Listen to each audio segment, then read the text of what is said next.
Join us again on the streets of Paris tonight.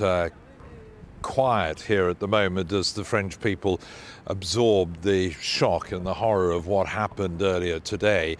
And it's not only the French people here in Paris and cities around the country, but across the world as well. I'm joined now by Christophe Premat, who is an academic and a politician who joins me from Stockholm. He represents French people abroad, and I imagine the broader community of French are still reeling in shock, Monsieur Premat, from what has happened here in your capital city today.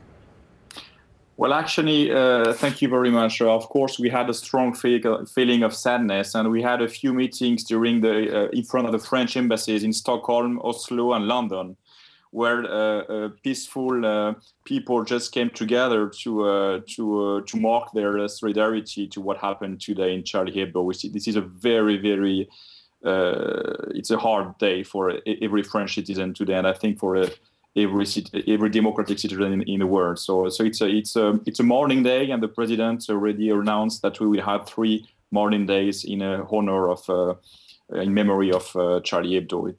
It's a very strong feeling, and I received a lot of messages from our French citizens living in north part of Europe. So it's a big feeling of sadness today. Do you sense, as the president said, that it is an attack on the whole of France, on the Republic, on all French people? Do you sense that your fellow French men and women feel that way? Yes, I think that. It's a very symbolic terrorist attack. Although we had a mobilization of police, of the state during the last weeks, because we felt that something was going wrong in France. And we had a discussion in the parliament about how to react against the jihadist movements going on in France, and all these young people going to Syria. So we had a lot of debates on that. But just with Charlie Hebdo, it's a strong feeling, because Charlie Hebdo is linked to our generation. So we know Cabu, we know Volinsky, we know all these people, all these cartoonists. They are part of us. So you cannot just open a newspaper without thinking about them. So it's a very sad feeling for everybody here and everybody abroad as well. So I think it's I share that feeling, and I really appreciate the words of the president, because we won't jump in this narrative of clash of civilizations, because this is what the terrorists want us to do.